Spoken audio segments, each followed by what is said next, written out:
हमने आजादी लाई है, देश को आजादी दिलाई है, हमारे पार्टी के नेताओं ने जान दिया। तुम क्या किए? आपके घर में कोई देश के लिए कुत्ता तो मरा है? क्या कोई तो कुर्बानी दी है? नहीं। सरकार क्या कर रही है ये हम पूछ रहे हैं, दूसरा कुछ नहीं। उन्होंने कहा चर्चा की आवश्यकता नहीं है। बाहर तो शेर के जैसा बात करते हैं, लेकिन उनका जो चलना है तो सिर्फ आप देखेंगे तो चूहे के जैसा है।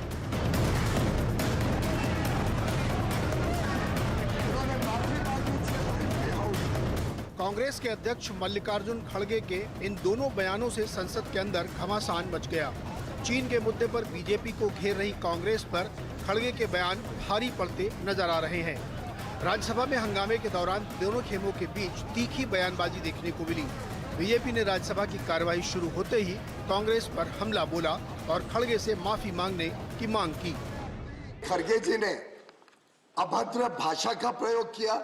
जिस प्रकार से खड़गे जी ने पूरी तरीके से बेबुनियाद बातें रखी, असत्य को देश के सामने रखने की कोशिश की, मैं उसकी घोर निंदा करता हूं और उनसे माफी की मांग करता हूं। बीजेपी के प्रहार पर खड़गे का कोई असर नहीं दिखा, वो अपने बयान पर अड़े हैं। बाहर जो कहा अगर फिर यहाँ रिपीट करूंगा, इन लोगों के लिए बहुत मुश्किल हो जाएगा। क्योंकि जो आजादी के वक्त माफी मांगने वाले लोग और जो आजादी के लिए जो लड़े हैं, उनको पूछ रहे हैं आप माफी मांगो। कांग्रेस के ही नेता अजय राय की केंद्रीय मंत्री स्मृति ईरानी पर अभद्र टिप्पणी का भी मामला गरमाया रहा। उन्होंने कल यूपी के सोनभद्र में कहा था कि स्मृति ईरानी अमेठी आती हैं और लटके झटके देकर चली जाती हैं।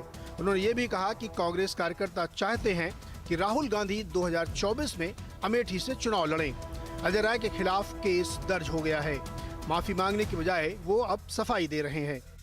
एक हमारे आम चलन की भाषा है गिरीश जी कि भाई लटके झटके में लोग चलते हैं, बात करके चल देते हैं।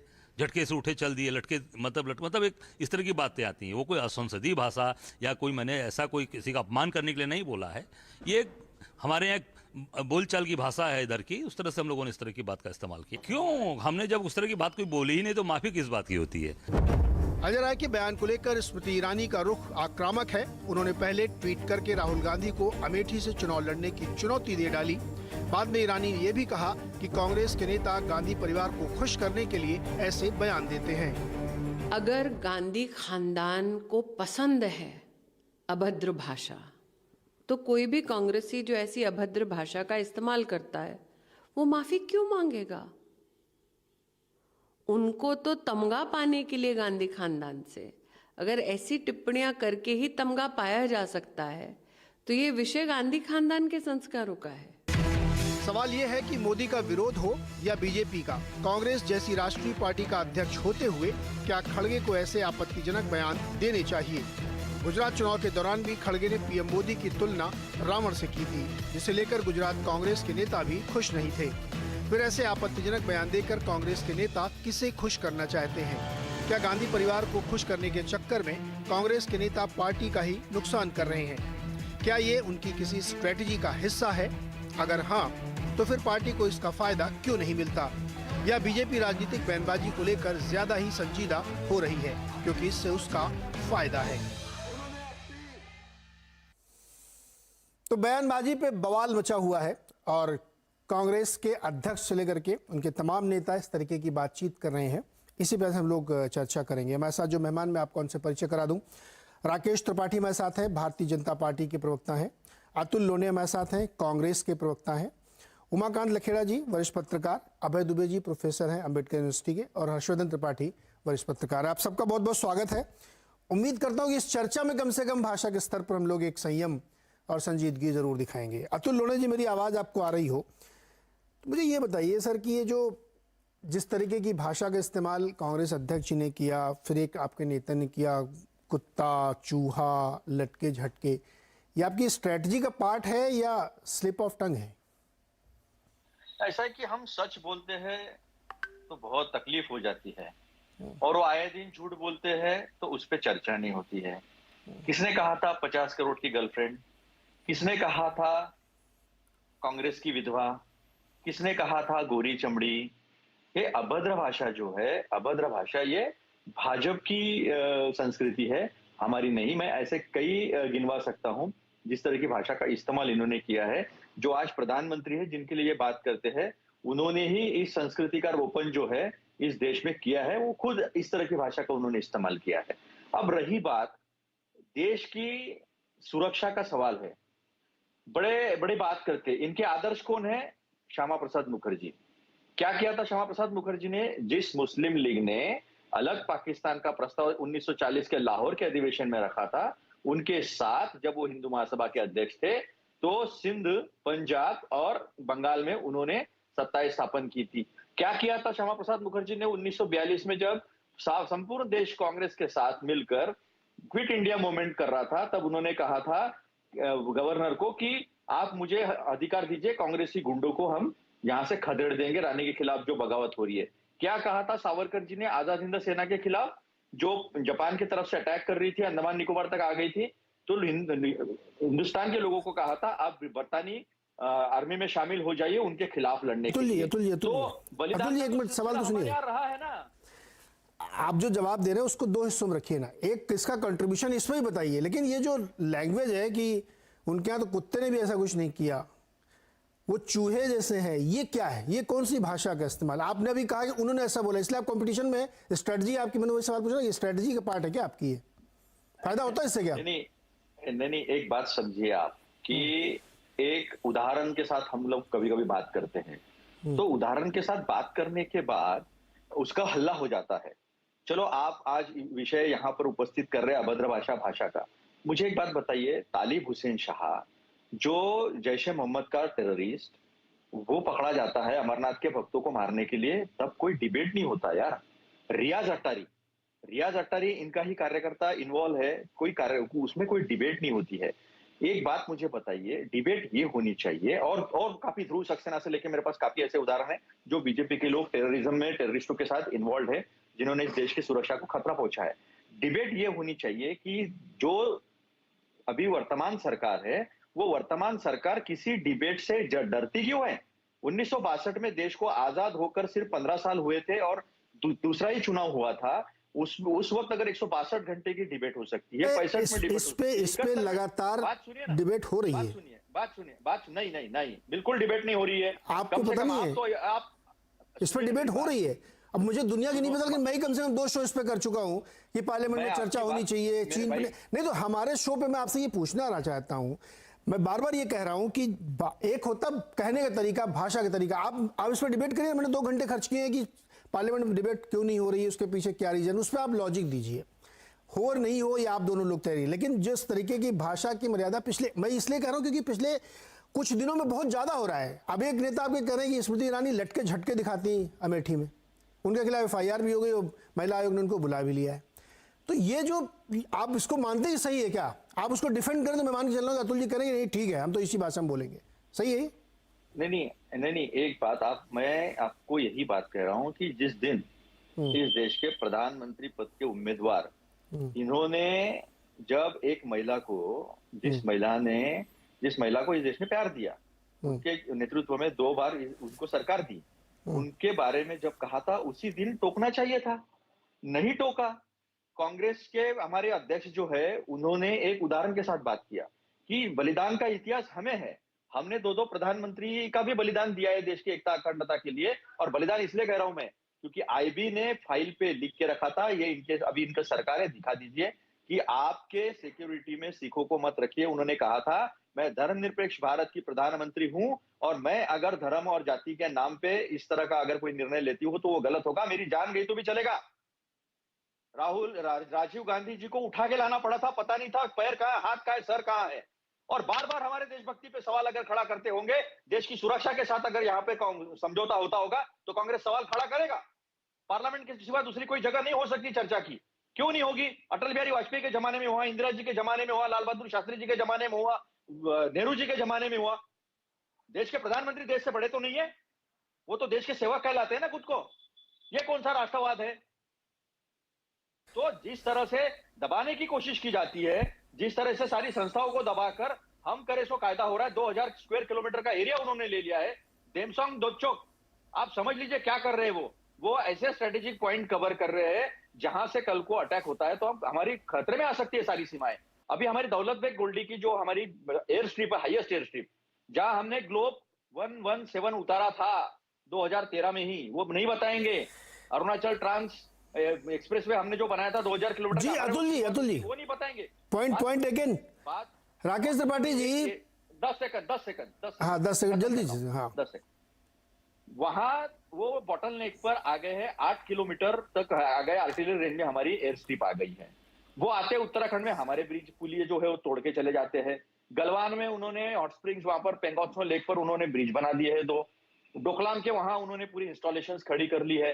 कल तो समदुरचांग में आए थे, 86 में भगाया था वहां से, नाथुला से 1967 में भगाया था उन्हें। जी जी जी जी जी अरे रुकिए सर, ये स्ट्रेटेजिक पॉइंट तो डिस्कस करने चाहिए, लेकिन उसके लिए लैंग्वेज। आइए राकेश त्रिपाठी जवाब दीजिए। वो कह रहे हैं कि आप लोगों की तरफ से भी वो भाषा का इस्तेमाल होता है सोनिया जी के लिए, दूसरे नेताओं के लिए, और चूंकि वो उदाहरण के लिए कह रहे हैं कि आपका योगदान नहीं है, तो इसलिए उन्होंने वो कुत्ते वाला उदाहरण दे दिया। जवाब दीजिए। लेकिन नीरज जी, मुझे लगता है कि बहुत दुर्भाग्यपूर्ण है जब कभी ये कहा जाए कि तुमने भी ऐसा बयान दिया था इसलिए मेरा ये बयान जायज है। ये प्रवृत्ति बंद करनी पड़ेगी, क्योंकि ये कहीं ना कहीं तो रोकनी पड़ेगी ना आपको। तुमने भी ये कहा था इसलिए मेरा कहना जायज है, ये कहना बहुत गैर वाजिब है, ये कहना बंद करना चाहिए। अजय राय ने जो आज सेक्सियस्ट रिमार्क किया है, जो एक बहुत निचले स्तर का बयान दिया है, और उसके बाद जिस बेशर्मी के साथ उन्होंने अपने इस बयान को जस्टिफाई करने का प्रयास किया है और पूरे कांग्रेस के नेतृत्व की तरफ से इस पर मूक सहमति दी गई है, यह बहुत दुर्भाग्यपूर्ण है। किसी भी महिला का राजनीति में बिना किसी पारिवारिक पृष्ठभूमि के आना, अपने क्षमता पर, अपने संघर्षों पर आगे बढ़कर के या किसी मुकाम तक पहुंचना, यह बहुत कठिन होता है। न जाने कितने तरह की पीड़ाओं से, संतरास से गुजरना पड़ता है, किस तरह के रिमार्क से गुजरना पड़ता है, और जब इस मुकाम तक पहुंचने के बाद भी इस प्रकार के लगातार रिमार्क्स किए जाएं, यह बहुत दुर्भाग्यपूर्ण है। स्मृति ईरानी जी के प्रति जिस प्रकार की टिप्पणी की गई है, इस टिप्पणी पर बिना किसी लाग लपेट के कांग्रेस पार्टी को आज कम से कम उसकी भर्त्सना करनी चाहिए थी, उसकी मजम्मत करनी चाहिए थी। लेकिन अतुल लोंढे ने एक बार भी उसकी मजम्मत नहीं की, उसकी भर्त्सना नहीं की, बल्कि उसको वाजिब ठहराने की कोशिश की कि पहले ये बयान दिए गए हैं, और ये उदाहरण देते समय भी कई प्रकार की फैक्चुअल चूक करने का काम किया है। प्रधानमंत्री जी को लेकर के जिस तरह से इन्होंने कहा कि उन्होंने कांग्रेस की विधवा कहा था, कभी नहीं कहा है, बिल्कुल गलत, बिल्कुल झूठ। जयपुर की रैली में आपको याद भी नहीं होगा कहां कहा है, मैं बता रहा हूं आपको। जयपुर राजस्थान के चुनाव के समय में जयपुर की रैली में प्रधानमंत्री जी ने राजस्थान सरकार के द्वारा जो विधवा पेंशन खाते के नाम पर बड़ा भ्रष्टाचार हो रहा था, उस भ्रष्टाचार पर टिप्पणी करते हुए कहा था कि कांग्रेस की सरकार का यह पैसा किस विधवा के खाते में जा रहा है। और सच्चाई यह है कि विधवा के नाम पर वहां भ्रष्टाचार हो रहा था, विधवा पेंशन खाते के नाम पर, और उसको उठाने पर आप तुरंत अपनी पार्टी के नेता का नाम आगे करके जानबूझ करके इस प्रकार की पॉलिटिक्स करने का काम करते हैं। यह तरीका ठीक नहीं है। भारतीय जनता पार्टी में भी अगर किसी नेता ने कभी भी कोई बदजुबानी की है, कभी निचले स्तर का बयान दिया है, तो पार्टी ने उसको कंडेम किया है। पार्टी ने अपने प्रवक्ताओं पर, अपने नेताओं पर कार्रवाई करके पार्टी से निष्कासित करने का भी काम किया है। हमने उदाहरण दिखाया है, हालिया आपको नाम ध्यान में होंगे कि भारतीय जनता पार्टी ने 6-6 वर्ष के लिए निष्कासित किया है, लेकिन पूरी की पूरी कांग्रेस पार्टी आज पीछे खड़ी है। और कैसे खड़ी ना हो, जब पार्टी के राष्ट्रीय अध्यक्ष मल्लिकार्जुन खड़गे स्वयं भाषा की मर्यादा गिरा रहे हो, और एक बार नहीं, सीक्वेंस में लगातार गिरा रहे हो। पहले प्रधानमंत्री को रावण कहना, प्रधानमंत्री की बूढ़ी मां के लिए टिप्पणी करना, प्रधानमंत्री को चाय बेचने वाले से लेकर के 100 से ज्यादा गालियां मैं दिखाऊंगा, और महाभारत काल का याद दिलाऊंगा कि शिशुपाल की 100 गालियों पर भी भगवान श्री कृष्ण का सुदर्शन चक्र उठ गया था। लेकिन ऐसी अवस्था है कि राजनीति में हम शिशुपाल से ज्यादा गालियों को आज बर्दाश्त कर रहे हैं।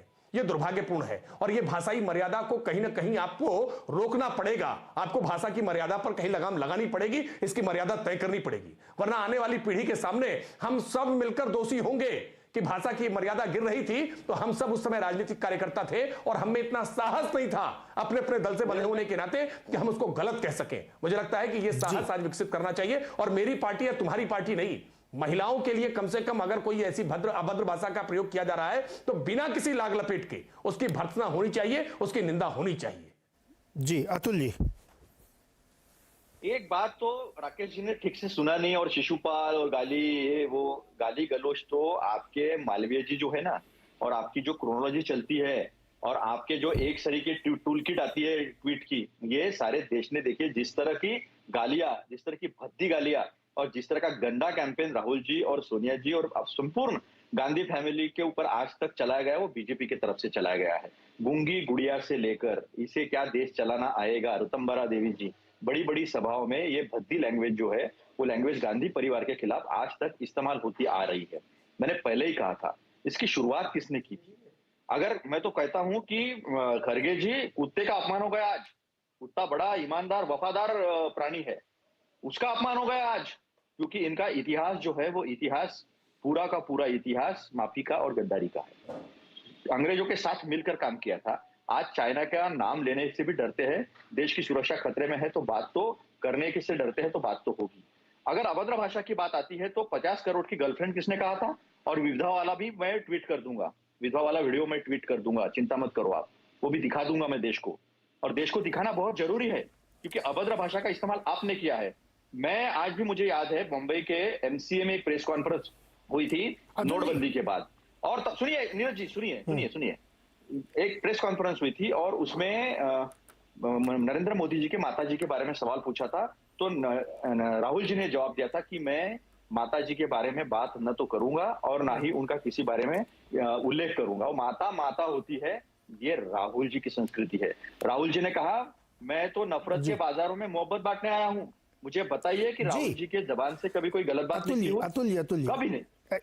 इस राउंड का आखिरी सवाल आपसे, इस राउंड का आखिरी सवाल, आप आज इस बात का की आलोचना कर रहे हैं कि जो बयान दिए गए कुत्ते, चूहे, लटके झटके, ये गलत है? आप आलोचना कर रहे हैं इसकी? नहीं, एक बात आप समझ लीजिए, बात आप समझ, अब इसमें एक्सप्लेनेशन क्या है? या तो आप कह दीजिए हाँ हमारा हिस्सा है, ये पार्ट है। एक सवाल मेरा एक सवाल, काउंटर सवाल। अभद्र भाषा का इस्तेमाल नहीं होना चाहिए, मैं मानता हूं। यहाँ राकेश जी बैठे हैं, मेरी उनसे विनती है कि वो आलोचना करे कि प्रधानमंत्री जी ने जिस भी भाषा का इस्तेमाल किया था मैं उसकी आलोचना करता हूं, मैं एक सेकंड भी लगाऊंगा नहीं। अब यहाँ पे देखिए वही काउंटर स्ट्रेटजी है। राकेश जी बताइए। नहीं कोई सर देखिए, एक मिनट राकेश जी, सवाल आप कांग्रेस से क्यों पूछते हो? नहीं मैं इनसे भाजपा को पूछो ना। अरे भाजपा से अभी मैंने क्या पूछा? आप फिर आप मेरे ऊपर ब्लेम मत करो। मैंने अभी भाजपा से यही बात पूछी, उनको कहिए ना आलोचना करें। पीएम ने ऐसा बोला, इन्होंने वैसे बोला, इसलिए उन्होंने बोला इनकी स्ट्रेटजी। सुने राकेश, अतुल जी एक मिनट सुनो ना। अरे मैं तो माफी मांग लूंगा, मैं अरे अतुल जी, अरे सवाल तो सुनो, कह देना। वो राकेश जी है ना बैठे, उनको बोला कि मोदी जी का ये बात गलत है, मैं उसकी अतुल जी, तो उनको बोलने दो ना पहले। आप उनको बोलने दो ना सर, उनको बोलने दो।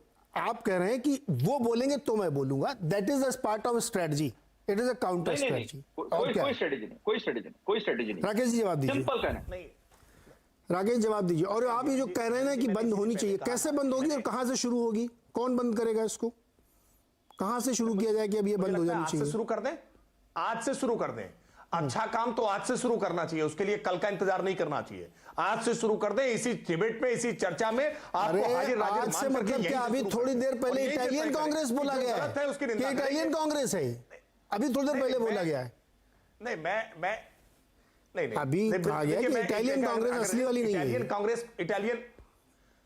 इटालियन कांग्रेस कोई गाली नहीं है, ना कोई अभद्र है, ना अपशब्द है।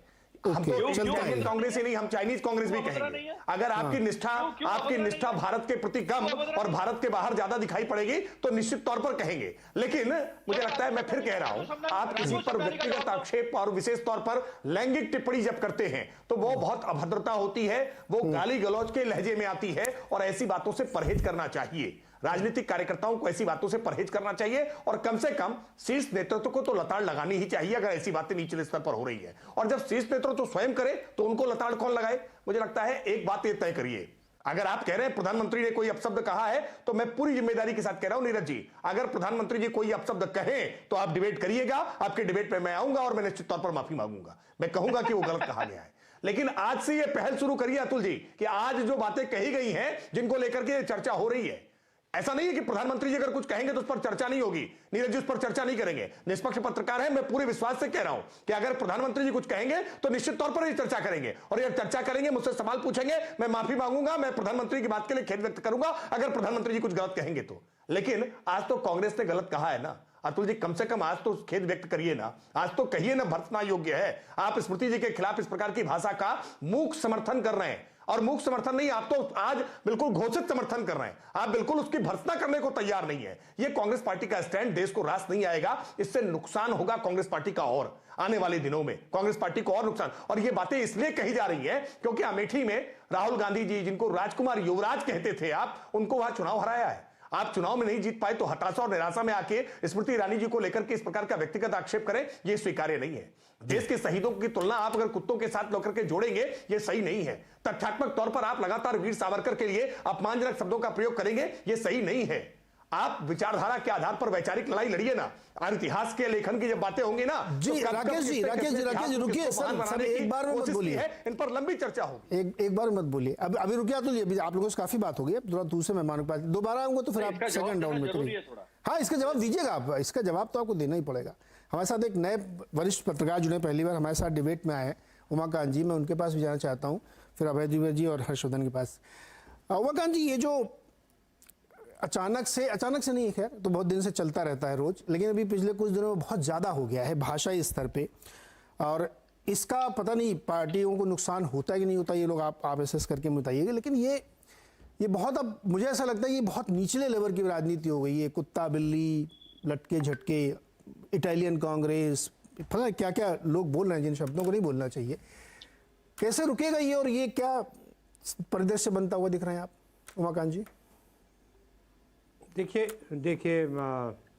नीरज जी, मैं आपके मेहमानों का स्वागत भी करूंगा और उनको नमस्ते भी करूंगा, लेकिन मैं भी ये बात कहना चाहता हूं कि ये जो इस तरह की जो डिबेट है या राजनीतिक आरोप प्रत्यारोप संसद के भीतर और संसद के बाहर, ये कोई बड़ी खबर नहीं है, इसमें कोई गंभीर मामला नहीं है कि इस तरह की बातें लगातार होती रही हैं।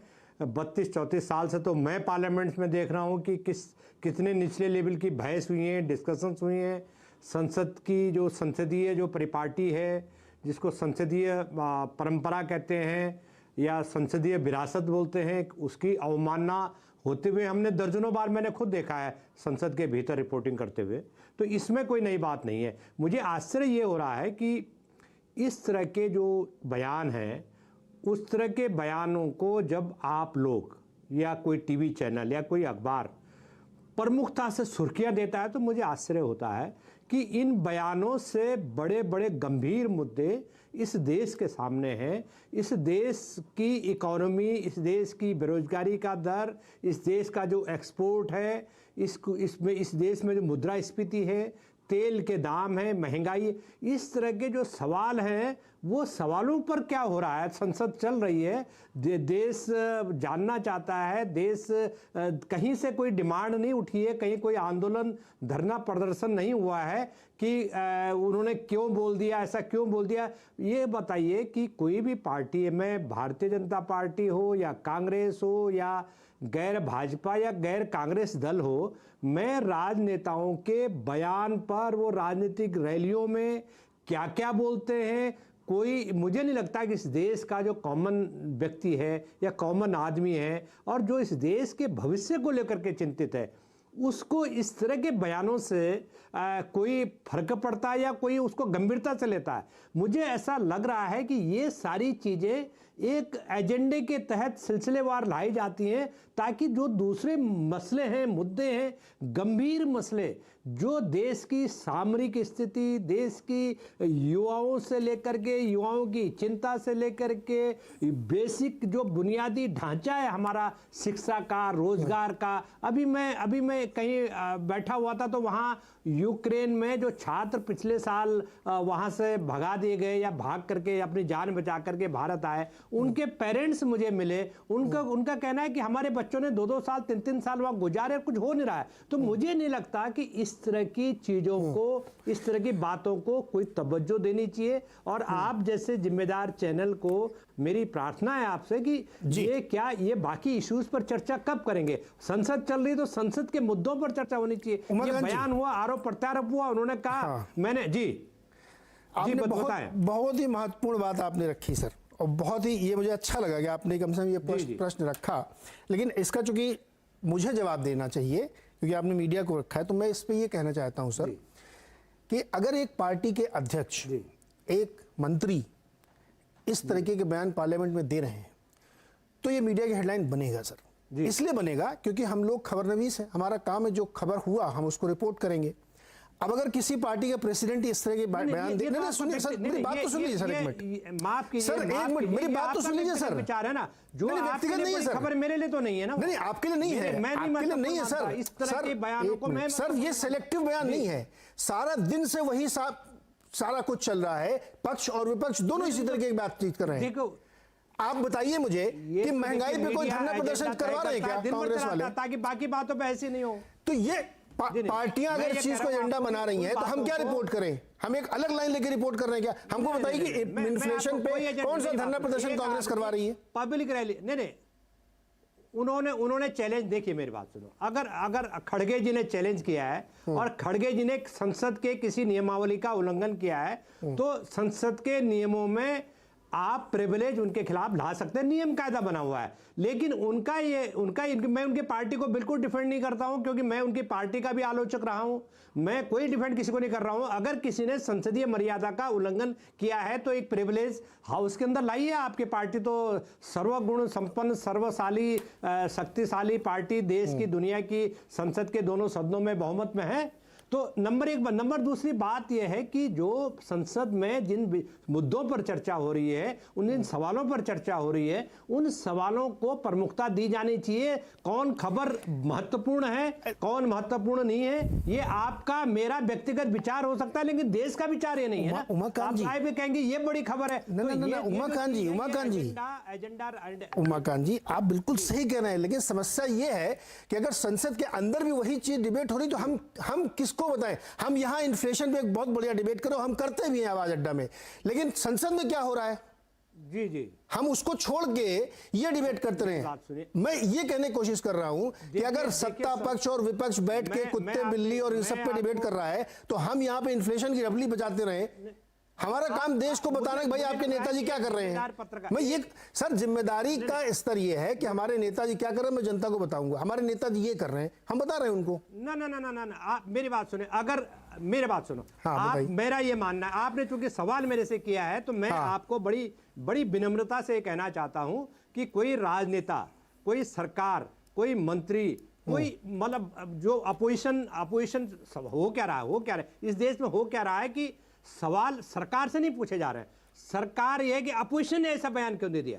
सवाल यह है कि जो देश में पिछले 9 साल से जो पार्टी, जो सरकार केंद्र में सत्ता में है, सवाल उससे पूछे जाने चाहिए। आपका अगर जिम्मेदार चैनल है और जिम्मेदार पत्रकार हैं, कांग्रेस को 15-10 साल लगातार सत्ता में रही, उनके प्रधानमंत्री सर उमाकांत सर आप रिकॉर्ड में देखिए कि हमने उनसे सवाल पूछा कि नहीं sir Umakant sir with due respect, ये नहीं कि आप अगर उमाकांत सर सुन तो लीजिए सर, आप मीडिया फंसना चाहिए। सर मीडिया में देखिए, मैं अपने चैनल और अपने इसका जिम्मेदार हूं, मैं इस चैनल का एडिटर हूं, मैं इसका जिम्मेदार हूं, मैं पूरी दुनिया का ठेका नहीं ले रखा मैंने। इसी चैनल पे इसी हफ्ते हमने डिबेट की कि चीन पे बहस क्यों नहीं हो रही विपक्ष में, और मैंने कांग्रेस से पूछा आप क्या जानना चाहते हैं। अदरवाइज कोई मत ले इसको कि मैं कांग्रेस से क्यों पूछा, हमने कहा आप डिबेट की मांग करें, आप क्या जानना चाहते हैं। तो उनकी दिलचस्पी इस बात में जानने में ज्यादा है कि किन किन टेलीकॉम कंपनियों ने यहां पे निवेश किया, ढोलेरा में क्यों निवेश हो रहा है, चीन का निवेश यहां क्यों बढ़ गया है, डिफिसिट $100 बिलियन क्यों हो गया। उनकी दिलचस्पी इस बात पर बिल्कुल नहीं है कि बॉर्डर पे क्या हो रहा है। सर आप तो बड़े सीनियर जर्नलिस्ट हैं, ये जो ये चल रहा है ना यहाँ पे, मतलब उनका, मैं यही तो कह रहा हूं सर कि नेताजी को कुछ और चाहिए, इसलिए ये डिबेट बनती है कि भैया क्यों चाहिए आपको। इसलिए मैं कह रहा हूं कि कुत्ते बिल्ली की डिबेट चल रही है यहाँ पे। राजनीति में जो मैं आपको क्या कह रहा हूं, कुत्ता बिल्ली पे डिबेट चल रही है तो don't take the politician seriously. Being a journalist, it is your responsibility and it is my responsibility to report whatever the opposition and leader of the party are saying. Sir, please understand, inflation कल नहीं बढ़ गया है। Sir माफ कीजिएगा उमाकांत जी, inflation कल नहीं बढ़ गया है और इस पर मैं 10 डिबेट कर चुका हूँ। देश का एजेंडा है महंगाई और बेरोजगारी की डिबेट है, हम 25 बार कर चुके हैं, लेकिन नेता कुछ और करें, पार्लियामेंट में कुछ और चले, हम यहाँ डिबेट करें साहब इन्फ्लेशन क्यों नहीं है। नहीं सर प्लीज, आप थोड़ा सा मतलब आप ज्यादा सेंसिटिव हो गए हैं, आपकी बात गलत नहीं है लेकिन आप ज्यादा सेंसिटिव हो रहे हैं। अधिकार है जी। कि आप जो है आपको सवाल पूछने का अधिकार है, मेरे को जवाब देने का अधिकार है। उमाकांत जी, मुझे लग रहा है कि अगर राजनेता जिनसे बहस मुझे करनी चाहिए उसके लिए हम और आप बहस कर रहे हैं, और हम लोग ये बताने की कोशिश कर रहे हैं कि मीडिया को क्या करना चाहिए। मुझे लगता है ये एक मीडिया की अलग डिबेट है। बहुत सारे यूट्यूब चैनल हैं इस देश में जहां पे एजेंडा चल रहा है। सर नहीं, उमाकांत जी एक मिनट सुन लीजिए, अब मेरे को बोलने दीजिए। इस देश में बहुत सारे यूट्यूब चैनल हैं जो दिन भर बैठ के एजेंडा सेट करते हैं, तो मैं उस बहस में नहीं जाना चाहता हूं, ना मैं कोई एजेंडा सेट करना चाहता हूं। मैं सिर्फ वो रिपोर्ट करना चाहता हूं जो लीडर ऑफ अपोजिशन और पार्टी जो सत्ता में वो जो कर रही है, मैं उस पर रिपोर्ट करना चाहता हूं। अभय दुबे जी, अब सर आता हूं मैं आपके पास। अभय दुबे जी, ये जिस तरीके का डिस्कोर्स बन रहा है उसमें एक पॉइंट उमाकांत जी का भी है कि ये बात क्यों चर्चा में आ रही है। ये बात चर्चा में इसलिए आ रही है क्योंकि नेता लोग ऐसा बोल रहे हैं। अगर पार्टी का अध्यक्ष ऐसा बोल रहा है, एक मंत्री खड़े होकर अगर नहीं माफी मांगो, मैं संसद में यही सब डिस्कशन हो रहा है, तो संसद में जो डिस्कस हो रहा है मैं वही तो बात करूंगा ना। और ये बात क्यों हो रही है? जी सर। देखिए, अतुल जी ने, राकेश जी ने और उमाकांत जी ने जो बातें कही हैं उनकी कई बातों से मैं आंशिक रूप से सहमत हूं, और उससे इस बहस को और भी ज्यादा सार्थक बनाने के कई सुराग मिलते हैं, कई क्लू मिलते हैं। मसलन जो अतुल जी ने पहले कहा, उससे मुझे ये सुराग मिला कि अगर देश का जो शीर्षस्थ व्यक्ति है, जो सर्वोच्च पद पर बैठा हुआ है, जो देश का सबसे बड़ा नेता है, सर्वाधिक लोकप्रिय व्यक्ति है, जो एक मंच से खड़े होकर सारे देश को संबोधित करता है, मर्यादा और शालीनता का सबसे ज्यादा उदाहरण उसे पेश करना चाहिए। दिक्कत यह है कि जब वो व्यक्ति मर्यादा और शालीनता तोड़ता है या उसका उल्लंघन करता है या कुछ चतुराई से उल्लंघन करता है, तो मीडिया उसे पतली गली से निकल जाने देता है। मुझे अभी याद आ रहा है पश्चिम बंगाल का चुनाव। मोदी जी किस तरह मंच पर खड़े होकर कहते थे, दे दे ओ दे दे, रोज कहते थे, हर रैली में कहते थे। मीडिया ने उसके ऊपर कभी आपत्ति नहीं की कि एक महिला मुख्यमंत्री जो पश्चिम बंगाल की सर्वाधिक लोकप्रिय और स्थापित नेता है, जिसने वहां कम्युनिस्टों के इतने पुराने शासन को अपदस्थ किया और फिर बाद में भारतीय जनता पार्टी को भी बुरी तरह चुनाव में हराया, उसके खिलाफ मोदी जी किस तरह की भाषा और किस तरह के लहजे का इस्तेमाल करते थे कि तब किसी मीडिया वाले को याद नहीं आया कि कम से कम टोक है इस बात पे कि मोदी जी क्या कर रहे हैं। मैं गांधी परिवार के बारे में उन्होंने क्या कहा वो तो अभी अतुल जी ने सब बता दिया, उसकी मैं बात नहीं कर रहा हूं, लेकिन मैंने तो खुद सुना है मोदी जी को इस तरह का भाषण देते हुए। तो उनको पतली गली से निकल जाने दिया जाता है। जब विपक्ष का कोई नेता बोलता है और वहां कोई ढीली जुबान का इस्तेमाल होता है, तो फिर मीडिया में उसके खिलाफ कार्यक्रम चालू किया जाता है और कहा जाता है कि देश की मर्यादा गिर रही है और विमर्श का स्तर नीचे जा रहा है। ये तो मुझे अतुल जी की बात से लगा कि सबसे शीर्ष व्यक्ति से हमें अपील करनी चाहिए कि वो मर्यादा और शिष्टता के मानकों को स्थापित करें। और राकेश जी ने जो कहा है उसके भी एक बात मुझे बहुत पसंद आई। वो बात यह है कि अगर आप सरकार का पर्दाफाश करेंगे, सरकार की कड़ी से कड़ी आलोचना करेंगे, तथ्यों को रखेंगे, तर्कों को रखेंगे, तो आपको राजनीतिक रूप से लाभ होगा।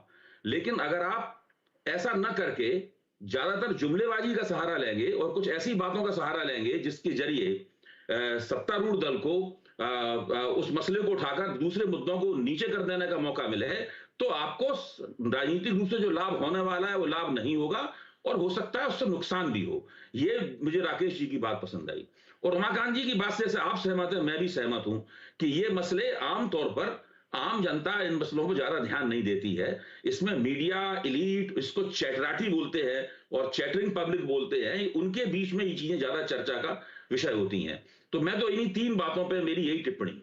इन 3 बातों पे टिप्पणी सर ये बताइए कि जैसा आपने कहा कि शीर्षस्थ नेतृत्व, यानी आप सीधे सीधे कह रहे प्रधानमंत्री जी, ठीक है, उसमें हाँ, तो फिर ये स्ट्रेटजी हो गई ना कांग्रेस की कि वो नहीं रुक रहा, हम क्यों रुके? हाँ, तो अब स्ट्रेटजी है ना? नहीं स्ट्रेटजी का तो हमें, अगर वो कांग्रेस क्या कर रहा है, कांग्रेस को छोड़ दीजिए। हाँ। मेरा कहना है, मैं एक राजनीतिक समीक्षक के तौर पर मैं प्रधानमंत्री से ये उम्मीद करता हूं कि उनसे बड़ा शक्तिशाली नेता बिल्कुल 80 के दशक के बाद से कोई नहीं हुआ है इस देश में। उनको ये सब बातें बोलने की कोई जरूरत ही नहीं है जैसा वो बोलते हैं। ठीक है, इस तरह की भाषा का वो इस्तेमाल करते हैं, वो मुझे आश्चर्य होता है। जो इतना शक्तिशाली व्यक्ति है उसको इतना गिरना क्यों चाहिए भाई? उनको तो ऊपर, अपना हाथ ऊपर, जितनी वो मर्यादा का पालन करेंगे उनकी छवि और चमकदार। दुबे जी सर, और ऊपर होता चला जाएगा। दुबे सर, इस बात पे तो हमारे आपकी इस पूरे पैनल में किसी भी डिसएग्रीमेंट नहीं। पहले सवाल ये था कि ये कब बंद होगा, कब रुकेगा। तो ये एक हाई मोरल ग्राउंड की डिबेट है कि भैया आप रुक जाओ, ये नहीं कहना चाहिए, वो नहीं कहना चाहिए, लेकिन उस पर कोई रुक नहीं रहा, दोनों चल रही हैं। तो मैं इसलिए कहा कि चूंकि अभय जी, अतुल जी भी वही कह रहे हैं और राकेश जी भी कह रहे हैं, तो ये अगर ये पार्ट ऑफ स्ट्रेटजी बना दिया है लोगों ने इस डिस्कोर्स पे, तो उस पर बहस होगी नंबर 1, जो मीडिया को कहा जा रहा है उस पर बहस होगी अगर ये पार्ट ऑफ स्ट्रेटजी है तो, नंबर 1। नंबर 2, अगर ये स्ट्रेटजी आप बना के चल रहे हैं दोनों दल, कोई झुकने को तैयार नहीं है, तब तो फिर नफा नुकसान तय करेगा, है ना। मैं तो यही कह रहा हूं कि ये स्ट्रेटजी अगर नहीं है तो फिर इसको छोड़ देना चाहिए। अतुल ये भी मानने को तैयार नहीं, वो कह रहे हैं उन्होंने कहा इसलिए हम भी कहेंगे, मानता हूं या अतुल जी ने कहा इसलिए कल भाजपा वाले कुछ कहेंगे। जी मैं ये मानता हूं कि अगर भारतीय जनता पार्टी की तरफ से गांधी परिवार के खिलाफ कुछ ऊंची नीची बात हो रही है, या मान लीजिए जो सर शुरू बहुत पहले से हुआ था, इसमें देखकर कि चिकन एग वाली भी कहानी शुरू हो जाती है ना, फिर वो कुछ जुमलेबाजी कर रहे हैं। तो कांग्रेस को एक ऐसी रणनीति विकसित करनी चाहिए कि वो हमेशा शिष्टता और मर्यादा के साथ सामने आए। मुझे लगता है वो भारतीय जनता पार्टी का सबसे प्रभावी जवाब होगा। अगर वो ऐसा नहीं करेंगे तो उससे भाजपा को उनकी बात का जो मर्म है, उस मर्म को भटकाने का उनको मौका मिल जाता है। जी हर्षवर्धन जी, आपने काफी कुछ सुन लिया है, 4 लोगों ने अपने अपने विचार रखे इसमें। मेरा सवाल आपसे भी वही है कि क्या ये रुकेगा या ये पार्ट ऑफ स्ट्रेटजी है, और रुकेगा तो कहां से रुकेगा? मतलब अब ये अंत मान लिया जाना चाहिए भाई अब कोई नहीं बोलेगा ऐसा, या ये बताया जाएगा कि वो दीवार फिल्म वाला डायलॉग कि पहले उसका लेके आओ जिसने यहाँ पे लिखा था मेरा बाप चोर है, तब मैं रुकूंगा। अगर ये फीलिंग है तो फिर बहुत पीछे तक जाना पड़ेगा, और कहां तक जाना पड़ेगा पता नहीं। मैं हर शो में यही बात बोलता हूं कि भैया एक जगह आकर रुकोगे ना आप, बताइए। लेकिन नीरज जी अच्छा तो ये है कि मेरे बोलने से पहले बहस बड़ी रोचक हो गई, और सब ने इतने ऊंचे मानदंड ले लिए कि अब तो मैं सोच रहा हूँ कि मैं संत सभा में बैठा हुआ हूँ। मुझे ऐसा थोड़ा एहसास होने लगा है। और मैं प्रेस क्लब भी जानता हूँ, पत्रकार भी जानता हूँ, सबकी भाषा भी जानता हूँ, दिन भर कैसे कैसे विमर्श में लोग जुटे रहते हैं, और क्या दिन भर पत्रकार महंगाई की चर्चा करते हैं, रोजगार की चर्चा करते हैं, उन सबको मैं जानता हूँ। वो क्या दिन भर बहस करते हैं प्रेस क्लब के अहाते में बैठकर, वो भी मैं जानता हूँ। लेकिन अच्छा है कि हाई मोरल ग्राउंड यहाँ ले लिया। अब ये भी बड़ा एक विचित्र है कि ढेर सारे पत्रकारों की जमात हो गई है जो इसी से चिंतित है कि अरे भाई 10 साल होने जा रहा है भाजपा को, तो अब इसको हटाना चाहिए। पत्रकार क्यों नहीं हटा रहा है? मीडिया को लग जाना चाहिए हटाने के लिए। ये भी भाव है, ये भी बड़ा अद्भुत भाव है, ये भी अभी हमने देख लिया। कहां से आता है ये भाव? लोकतंत्र में है हम भाई, और शायद इसीलिए लोकतंत्र का चौथा स्तंभ होने के नाते हमें कोई अधिकार नहीं दिया गया है। हमें ये कहा गया कि जो कुछ हो रहा है उसको हम बताएंगे, हमारा विचार है तो वो भी रखेंगे। जैसे हमारा ये विचार है स्पष्ट तौर पर कि चाहे 50 करोड़ की गर्लफ्रेंड। एक मिनट हर्षवर्धन, मुझे ये सलाह दी गई थी कि पत्रकारों को राय नहीं देनी चाहिए, उनको सिर्फ एनालिसिस करना चाहिए। नहीं, मैं आप थे उस शो में? बिल्कुल, मुझे याद है, वो शो भी याद है, और मुझे वो शो भी याद है नीरज जी, जिसमें अंत में आशुतोष जी ने माफी मांगी थी कि हाँ मुझसे भी कभी गुस्सा आ जाता है। कौन सा शो था वो भी मैं याद दिला देता हूँ, क्योंकि आवाज अड्डा में बड़े सलीके से बहस होती है, तो मेरी बात दर्शकों को याद रहे। जब कुछ शब्दों पर सरकार की तरफ से, क्योंकि सरकार जो होती है वही तय करती है, तो लोकसभा अध्यक्ष ने एक डिक्शनरी जैसी निकाली थी, शब्दावली निकाली थी कि भैया इतने शब्द अब नहीं बोले जाएंगे। लोग नाराज हो गए, कह रहे हमें खराब शब्द कहने नहीं दोगे, अच्छा ये बोल नहीं पाएंगे तो हम कैसे बहस करेंगे? आप ऐसे में ये सवाल मुझसे पूछ रहे हैं कि बहस कहां जाकर रुकेगी? लेकिन नहीं, वो डिक्शनरी में तो इतने शब्द थे कि बहस ही नहीं हो सकती। वो डिक्शनरी थी। मुझे लगता है कि वो मूल बात किसी ने अभी तक कही नहीं। क्यों नहीं कही मैं नहीं जानता हूं। आप बताओ। इस देश में बाकायदा गांधी परिवार के अलावा, और उसमें पत्रकारों ने खूब भूमिका निभाई। 30-30, 40 साल, 50 साल से जो पत्रकारिता कर रहे हैं ना, उन्होंने गांधी परिवार की खूब चारण भक्ति की है। वरना सोचिए कि प्रियंका गांधी का ये साहस हो जाता कि वो पूछती स्मृति ईरानी के बारे में कि हु स्मृति। अरे लोकतंत्र है भैया, राजशाही थोड़ी ना है।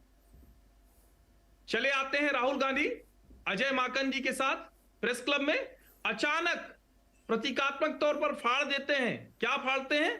वही था जो कानून बनने जा रहा था, प्रधानमंत्री मनमोहन सिंह जी थे। किस डिस्कोर्स की बात कर रहे हैं? और खरगे जी कह रहे जो कुत्ता आपके यहां का नहीं मरा। अरे भाई साहब, कुत्ता उत्ता ये राहुल गांधी जी के यहां होता होगा, पिद्दी जो जिसको हेमंत विश्व शर्मा ने बताया था ना कि कुत्ता चढ़ के टेबल पर बिस्किट जूठा कर देता था।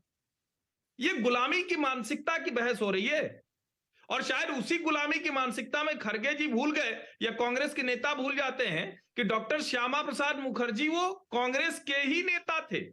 देश के पहले उद्योग मंत्री थे, भूल जाते हैं। अगर कांग्रेस पार्टी के तौर पर हम देश की राजनीति को देखें, और मैं बहुत गंभीरता से कह रहा हूं, हर बार इसमें पत्रकार विश्लेषक बेईमानी करते हैं, झूठ बोलते हैं। अरे भाई, श्यामा प्रसाद मुखर्जी जो जनसंघ के सबसे बड़े नेता थे, संस्थापक थे, वो क्या थे? वो कांग्रेस के नेता थे। कांग्रेस क्या थी?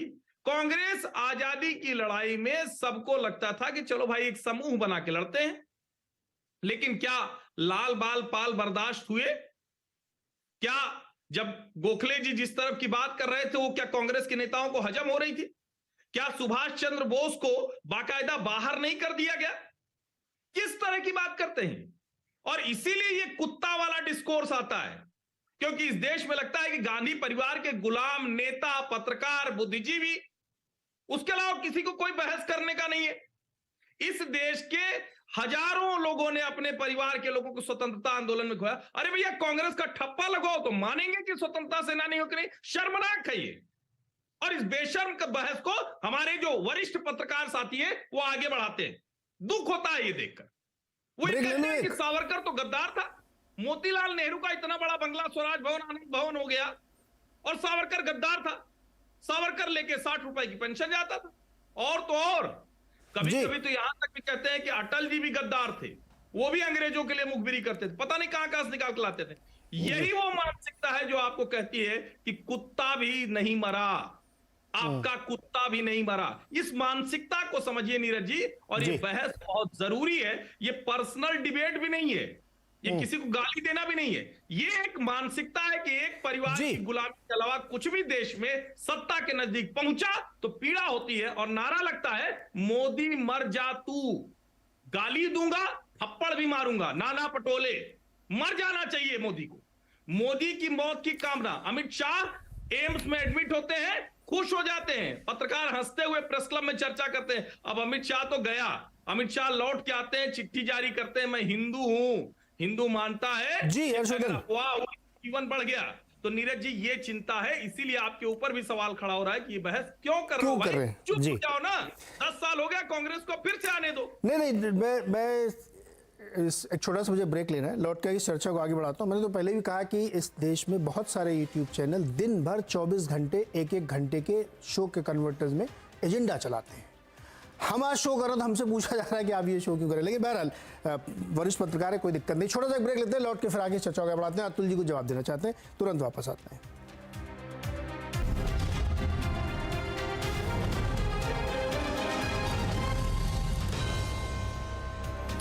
स्वागत है एक बार फिर से आवाज अड्डा में। आज चर्चा हो रही है जो बातचीत का डिस्कोर्स पॉलिटिक्स में बदल रहा है।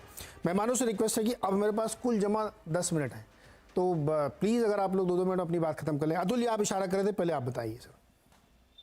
ऐसा है कि पहले तो 1 साल के लिए कांग्रेस में 1929 में थे वो, और कांग्रेस ने रिजाइन कर दिया था। उसके बाद वो इंडिपेंडेंट लड़े थे, और उसके बाद में हिंदू महासभा के अध्यक्ष बने। और जब वो उनको लिया गया कैबिनेट में नेहरू जी द्वारा, तब वो हिंदू महासभा के लीडर थे। और उसके पहले उनका सारा इतिहास है, वो तो नेहरू जी थे जिन्होंने अंतरिम सरकार में सभी पार्टियों के लोगों को लेकर एक अच्छा मैसेज जो है वो देने की कोशिश की थी। ये बताना जो है वो बिल्कुल अपने सैल्यूट के तरीके से उन्होंने सारा इंटरप्रिटेशन किया। उन्होंने अगर ये कहा रहता कि एक दूसरे संस्कृति से आई हुई महिला, जिसके सर से कभी पल्लू नहीं गिरता, जिसके गोदी में सास को लहूलुहान होते हुए उसने देखा है, जिसने अपने पति को बलिदान देते हुए देखा है, उसका मृतदेह देखा है, उसके बारे में उनके पास कोई सहानुभूति नहीं, उसका उदाहरण नहीं देंगे। ये वो नहीं कहेंगे कि इस देश के प्रधानमंत्री पार्लियामेंट में कहते हैं कि 50 साल का जो लड़का है वो दिव्यांग टाइप का, ऐसा जो उन्होंने कहा था, उसके बारे में वो नहीं कहेंगे। वो नहीं कहेंगे कि किस तरह से गांधी फैमिली ये मुस्लिम फैमिली है, ऐसा झूठा प्रचार जो है करने की कोशिश की थी। और ये अभी भी कोशिश, ये एजेंडा चल रहा है 50 साल से, 90 साल से आरएसएस आया है तब से। तो ये उसके बारे में नहीं कहेंगे कि ये गलत है। ये नहीं कहेंगे कि एक राहुल गांधी जो है वो एक ही टी शर्ट और एक ही पैंट पे क्यों चल रहे हैं, क्योंकि संसद में इस देश के सही मुद्दों की चर्चा नहीं होती है, इसलिए चलकर वो लोगों में जाकर चल रहे। वो ये नहीं कहेंगे। ये परिवार नहीं है, ये द्वेष है। और ये द्वेष कहां से आता है? ये द्वेष संघ की विचारधारा से आता है। फिर झूठे जो है बातें गढ़ी जाती है। अभी एक झूठ बात मैं और बताता हूँ। श्यामा प्रसाद मुखर्जी ने कश्मीर के लिए लियाकत नेहरू पैक्ट के वजह से उन्होंने इस्तीफा दिया था। और क्यों दिया था? वो पैक्ट क्या था कि जिन अरे हिंदू लोगों की अतुल जी, पाकिस्तान में property सुन इतिहास लीजिए। पे डिबेट नहीं कर रहे हम लोग डिबेट नहीं है, हाँ। ये डिबेट है द्वेष की, ये डिबेट है नफरत की। इसलिए तो राहुल जी ने कहा ना, नहीं, मैं तो नफरतों के बाजार एक में मिनट। मोहब्बत डालने आया हूँ। एक बात नहीं की इन्होंने कि वो जो इंसान जिसने आज तक गलत बात नहीं की, जिसके खिलाफ हजारों करोड़ का एजेंडा चलाया गया, वो इंसान एक शब्द भी गलत किसी के बारे में कहता नहीं है, जबकि उसको टारगेट किया गया है तो वो नहीं कहेंगे। अगर हम हमारे अध्यक्ष को मानेंगे तो ये कहेंगे चाटुकारिता है। और क्या चल रहा है अतुल जी, देश में? सर 2 मिनट हो गया, चला रहे देश को, 2 मिनट हो गया 2 सर। लोग चला रहे देश को। नहीं सुनो, सिर्फ 2 लोग चला रहे देश को, और यही स्मृति ईरानी जी है जिन्होंने अरे पहले भी तो ऐसा ही था सर, पहले भी ऐसा ही था सर। अरे सुनिए ना सर, पहले भी गांधी परिवार चलाता था। डिबेट गलत डायरेक्शन में आप ले जा रहे हैं। प्रधानमंत्री को पहले भी सिर्फ एक परिवार चलाता था। बात को दबा रहे, नहीं, मैं दबा कह रहा हूँ। दबाइए मत। पहले 10 लोग चलाते थे क्या सरकार तो एक ही 2 लोग चलाते हैं। प्रधानमंत्री सरकार चलाते हैं सर, प्रधानमंत्री ही सरकार चलाते हैं। चोर कहा गया था कि नहीं कहा गया था, उसपे उनका जवाब था सर सुनिए ना। अतुल जी सुनिए ना एक मिनट, समय खत्म है। आप जिस बात को कहना चाह रहे हैं सुन लीजिए। अतुल जी, मैं ऑडियो डाउन करूंगा, फिर आप ये ऐसा नहीं चल सकता। आप राहुल गांधी जी को करें ना, अच्छे व्यक्ति हैं, बहुत अच्छा काम कर रहे हैं, यात्रा में निकले हुए हैं, हम लोग उसको कवर भी कर रहे हैं। राहुल जी ने ही कहा था कि लठ लेके लोग खड़े हुए प्रधानमंत्री जी मिलेंगे, चौराहे पे पिटेंगे। उन्होंने कहा था कि खून की दलाली करते। सुनिए ना, फिर आप सुनने की हिम्मत रखिए। आप सोनिया जी ने कहा था मौत के सौदागर हैं। कब कहा था आपने, याद करिए आप। कोई कम नहीं है सर, सबने बोला है। इसलिए मैं कह रहा हूं कि उस पर बचने की कोशिश मत करिए। मौत का सौदागर है, खून की दलाली है, चौराहे पे लठ लेके खड़े लोग मारेंगे मोदी को, ये सब आप लोगों ने बोला है ना। तो फिर बार बार उसको मत बोलिए। आप लोग भाषा पे जो संयम रखना चाहिए उसकी बात करिए। राकेश जी का समय है, आपका समय 2 मिनट खत्म हो गया सर। अब राकेश जी का समय है, 2 मिनट खत्म हो गया आपका। राकेश जी का समय, राकेश जी 2 मिनट के अंदर कंप्लीट करिएगा, समय ज्यादा मत लीजिएगा प्लीज। हाँ देखिए, एक तो मेरा सुझाव है अतुल जी को, ये जो अभी व्हाट्सएप पर देख करके पढ़ रहे थे ना, ये व्हाट्सएप पर पढ़ना बंद करें। ये व्हाट्सएप पर बहुत सारा कूड़ा कचरा आता है, न जाने कौन कौन से आरोप इन्होंने गिना दिए। एक भी आरोप में कोई तथ्यात्मक सच्चाई नहीं है। कभी नहीं कहा कि कौन गांधी परिवार मुस्लिम है, किसने कहा है, किस नेता ने कहा है। ये सब व्हाट्सएप पर जो कूड़ा कचरा इंटरनेट पर चलता रहता है ना, उन सबको देख करके आप भारतीय जनता पार्टी को लेबल करने का प्रयास करेंगे तो ये तरीका ठीक नहीं है। ये प्रयास बंद करना चाहिए। मैं बहुत गंभीरता से कह रहा हूं। राहुल गांधी ने कहा कि नफरत के बाजार में मोहब्बत की दुकान खोल रहा हूं, और इनके अध्यक्ष ने तुरंत बताया कोई कुत्ता भी मरा है क्या तुम्हारे पास। ये मोहब्बत की दुकान का प्रोडक्ट है। ये वास्तविकता में कांग्रेस पार्टी के नवनियुक्त अध्यक्ष मल्लिकार्जुन खड़गे अपनी लगातार स्वामी भक्ति साबित करने के लिए एक के बाद एक लगातार निचले स्तर के बयान देने का काम कर रहे हैं, और मैं मानता हूं ये कांग्रेस अध्यक्ष पद की गरिमा को और निचले स्तर तक ले जाने का काम कर रहे हैं। ये काम बंद करना चाहिए। कांग्रेस के अध्यक्ष के तौर पर मल्लिकार्जुन खड़गे से एक गंभीर व्यवहार की अपेक्षा है। पहले प्रधानमंत्री जी को रावण कहना, और उसके बाद अब कुत्ता भी नहीं मरा, इस प्रकार की भाषा। राकेश जी आपका समय हो गया, ये भाषा का प्रयोग बंद करें। उमाकांत जी सर, संक्षेप में सर। जी नहीं, आपका सवाल क्या है? मेरा सवाल ये है कि ये डिस्कोर्स रुकेगा क्या? अभी मैंने 3-4 उधर के भी गिना, इधर के दोनों तरफ से, मतलब कोई कम नहीं है सर। लेकिन जब डिबेट वहां ले जाई जाती है, देखिए मैं कि किसका कंट्रीब्यूशन कितना है और किसको क्या डिबेट, ये जो डिस्कोर्स है, इस डिस्कोर्स का एकमात्र इलाज है कि जो जिम्मेदार व्यक्तिगत जो लेखक हैं, पत्रकार हैं या मीडिया है, जो जिम्मेदार मीडिया है, इस तरह के बयान, इस तरह की चीज़ें जिन बयानों में देश की कोई चिंता नहीं झलकती है, इस तरह के गैर जिम्मेदार जो भी नेता बयान करे, चाहे वो सत्ता पक्ष का हो चाहे विपक्ष का हो, उन बयानों को टोटल पूरी तरह इग्नोर करना चाहिए। अगर आप इग्नोर नहीं करेंगे तो होगा क्या कि इस देश के जो भी इस देश के टैक्स पेयर का पैसा डेवलपमेंटल योजनाओं में, सरकार की संसद के प्रति जवाबदेही के सवालों पर, और जो तमाम मुद्दे हैं जिनसे इस देश के जो यूथ हैं, बेरोजगार हैं, युवा हैं, जिन पर उनका भविष्य टिका हुआ है, उन सारे सवालों के साथ, उस एजेंडे के साथ मुझे लग रहा है कि पूरी नाइंसाफी होगी। तो हम सबको अपने अपने स्तर पर यह कोशिश करनी चाहिए कि अगर विपक्ष के नेता हैं तो मैं कभी सपोर्ट नहीं करूंगा किसी नेता को कि वो ऐसे बयान दे जिससे संसद चल रही हो और संसद में उसी मुद्दे पर बयान हो जाए। मैं किसी सत्ता या विपक्ष के किसी ऐसे बयान को जिससे इस देश की चिंता का कोई ताल्लुक नहीं है, मैं उसको कभी भी इंडोर्स नहीं करूंगा, कभी भी मान्यता नहीं करूंगा। मैं चाहता हूं कि गंभीर देश जो है गंभीर समस्याओं से जूझ रहा है, उन समस्याओं पर चिंता होनी चाहिए। जहां तक अपोजिशन को पिछली इस सरकार के तमाम वायदे जो उसने घोषणा पत्र में किए हैं, जो प्रधानमंत्री जी और उनके मंत्रियों ने संसद के भीतर और संसद के बाहर वादे किए हैं, उनका हिसाब लगा करके चौराहों पर खड़ा करें कि भाई ये आपके वादे पूरे हुए कि नहीं हुए। क्योंकि इस तरह के जी उमाकांत जी, आप बात सही कह रहे हैं, ऐसा राजनीतिक दलों को करना चाहिए, लेकिन उसमें ट्रैक्शन नहीं आता। सर प्रैक्टिकल बातें करें ना, हम लोग बहुत सिद्धांत की बातें करें। अगर आप सिद्धांत की बात करें, मैं बहुत विनम्रता से सर आप मेरे सुनिए सर, उमाकांत जी सुनिए ना सर, उमाकांत जी सुनिए, आप मेरी बात सुनिए। मैं आपसे बहुत अनुज हूं आपका। मैं बहुत सीरियसली अपील कर रहा हूं देश के लोगों से, जो इस शो को देख रहे हैं, नहीं देख रहे तो अपने यार दोस्तों पड़ोसियों को बताइएगा कि CNBC आवाज में सुबह 6 बजे से लेकर के रात 10 बजे तक सबसे ज्यादा सार्थक बातें होती हैं। दिन भर हम आपको पैसे कमाने के तरीके बताते हैं, मार्केट सिखाते हैं, इन्फ्लेशन क्या है वो सिखाते हैं, शाम को आवाज अड्डा करते हैं। और मैं चुनौती देता हूं कि इससे अच्छी डिबेट, इससे फ्रूटफुल डिबेट कोई करता हो तो। हम तो कोशिश करते हैं कि तह तक जाएं, तो हम ये अपना जिम्मेदारी तो हम निभा रहे हैं।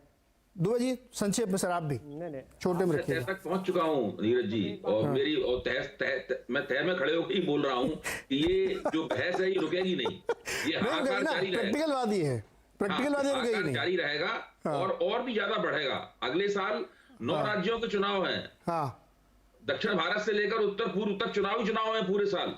बहुत ज्यादा हाहाकार सुनाई पड़ेगा, और उसके बाद लोकसभा के चुनाव है, हम लोग क्या करें, ज्यादा हाहाकार सुनाई पड़ेगा। तो हम लोग क्या करें, मैं कह रहा हूं कि ये रुकने वाला नहीं है और बढ़ेगा। हम लोग क्या करें हर्षवर्धन, हम लोग क्या करें, डिबेट ना करें? अगर नेताजी ऐसा बोले तो हम करेंगे डिबेट, क्यों नहीं करेंगे हम?